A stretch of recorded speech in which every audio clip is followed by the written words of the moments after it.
l'agriculture, qui est un sujet essentiel pour cette commission. On a beaucoup de questions sur d'autres sujets, donc malgré l'intérêt marqué d'un certain nombre de membres, je vais continuer la liste des questions. Donc on a Nicolas Demoulin de La République En Marche, Dominique Potier de Nouvelle Gauche et Sébastien Jumel de la Gauche démocrate et républicaine. Monsieur Demoulin.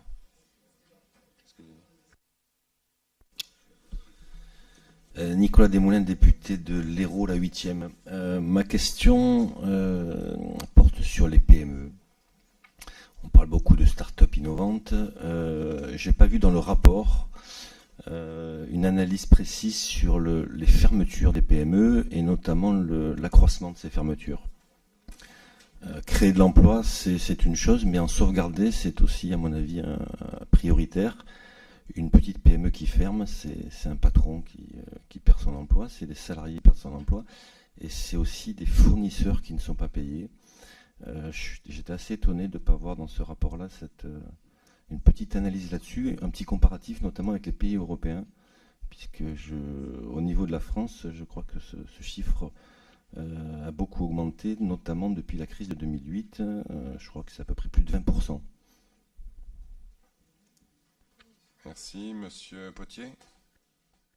Peut-être une remarque globale, comme on vous a présenté des éléments très synthétiques et un peu au pas de charge, et on s'en excuse par définition, ce que je me propose de faire avec l'accord du président, c'est peut-être de vous faire passer les coordonnées, les références de notes plus spécifiques ou de rapports plus spécifiques je ne dis pas que ça répond à toutes vos questions, mais qui éclaireront peut-être de manière plus approfondie un certain nombre de points. Je vais y faire référence d'ailleurs, que l'on n'a pas pu traiter ou qu'on a traité trop rapidement dans la présentation liminaire. Bon, par exemple, sur les PME, sur les ouvertures-fermetures, parce qu'en fait c'est quelque chose qui nous caractérise beaucoup, c'est qu'on a énormément de création d'entreprises en France, probablement qu'on est toujours d'ailleurs en tête d'après les dernières données à l'échelle européenne, mais on a aussi énormément de fermetures. Je ne sais pas si c'est schumpeterien, mais on le sait. Et celles qui ferment sont plutôt des PME, TPE, PME, que des startups par définition qui peuvent se scratcher, mais qui souvent s'arrêtent avant même d'avoir décollé et d'avoir terminé leur deuxième tour de table, etc. Donc on a là-dessus un certain nombre d'éléments qu'on vous fera passer, je ne peux pas être trop long. Les raisons qui font que les entreprises ferment, notamment ces entreprises-là, doivent être distinguées selon qu'on fait référence à la période de crise ou à la période hors crise. Alors vous me direz qu'on est en crise depuis 30 ans, mais enfin disons si on prend la période 2008, 2010, 2011, c'est vrai qu'il y a un biais statistique terrible, alors que c'est peut-être même plus intéressant de regarder ce qui maintenant leur fait défaut, notamment en termes d'accès aux fonds propres et d'environnement au sens large. Et j'ajouterais qu'il n'y a pas que la puissance publique nationale qui est ici à la manœuvre, il y a l'ensemble des collectivités territoriales, les consulaires, il y a tout un écosystème, et on a aussi des éléments qui montrent les différences selon les régions, donc c'est qu'il peut y avoir des biais géographiques.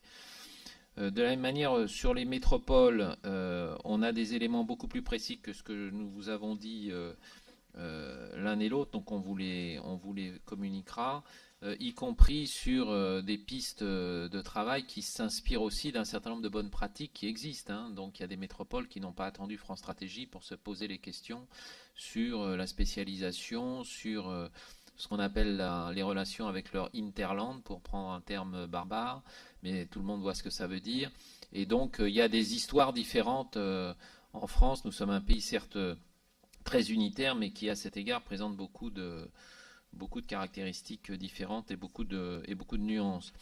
En mettant en cause en partie l'efficience du système social, on ne critique pas le système de protection sociale, puisque sa résilience et son efficience historique sont beaucoup plus importants que ses problèmes de financement en longue période, hein, voilà.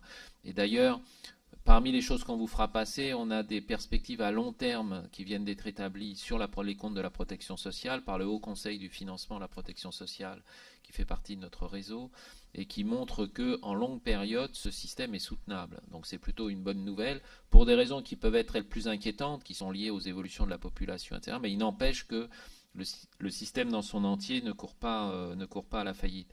Nous avons beaucoup travaillé sur l'investissement social aussi, y compris en matière de santé, et développer des outils de mesure qui permettent justement de repérer quel est l'intérêt d'une dépense sociale en termes d'investissement? Je pense que ça vous intéressera. Alors c'est inégal selon les sujets, mais on l'a fait par exemple dans le domaine de la petite enfance, des crèches, des modes d'accueil, et c'est assez parlant. Et là, on s'est inspiré de travaux notamment d'Europe du Nord. Sur l'Europe, nous avons beaucoup travaillé sur l'Europe avec un fort tropisme sur la zone euro, mais pas uniquement.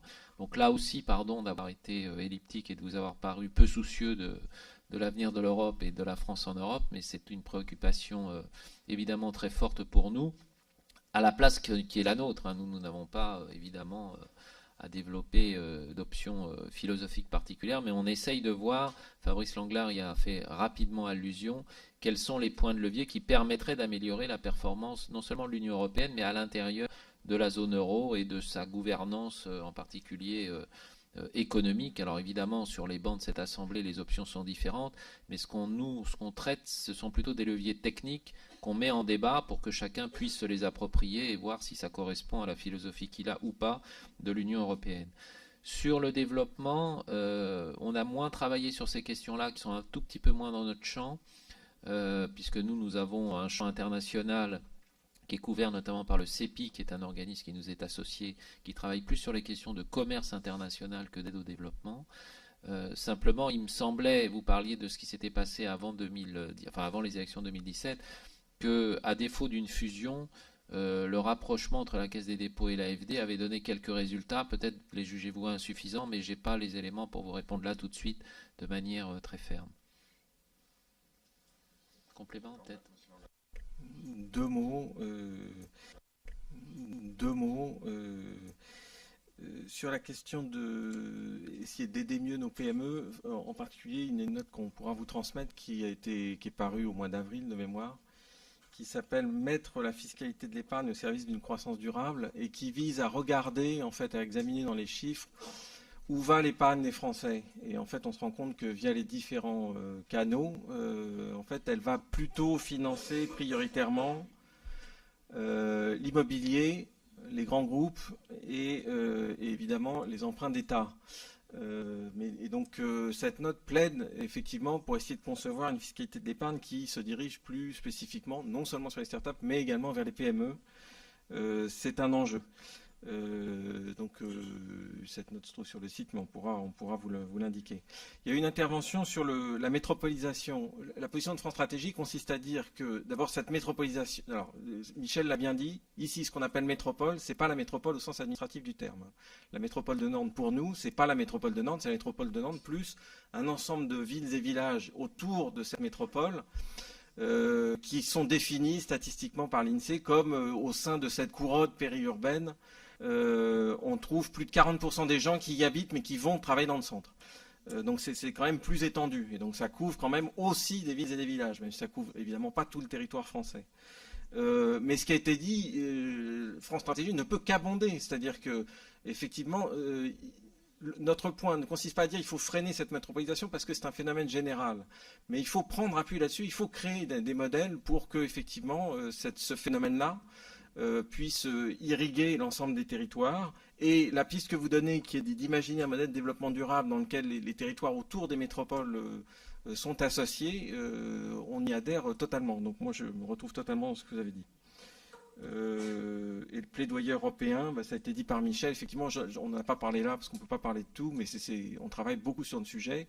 Et évidemment, les sujets de fiscalité ne peuvent pas se concevoir non plus que sans une certaine harmonisation au niveau européen.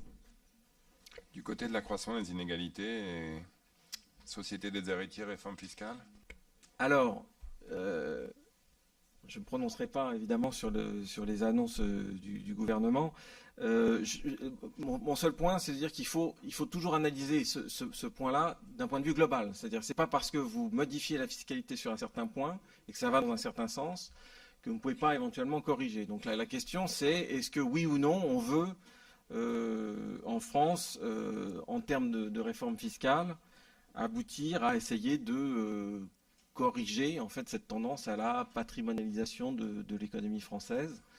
Et donc effectivement sur telle ou telle mesure ça peut avoir un effet contraire.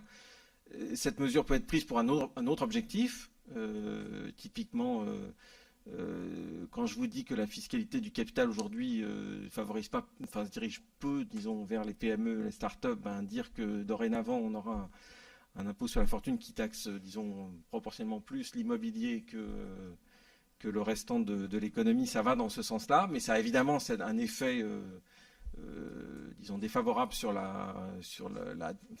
défavorable. Je sais pas si en tout cas, ça a un effet sur la distribution des richesses, c'est indéniable, mais ça s'apprécie globalement. Donc, ça s'apprécie globalement. Et donc, la question, c'est de savoir si les pouvoirs publics veulent également avoir une action sur ce sujet-là.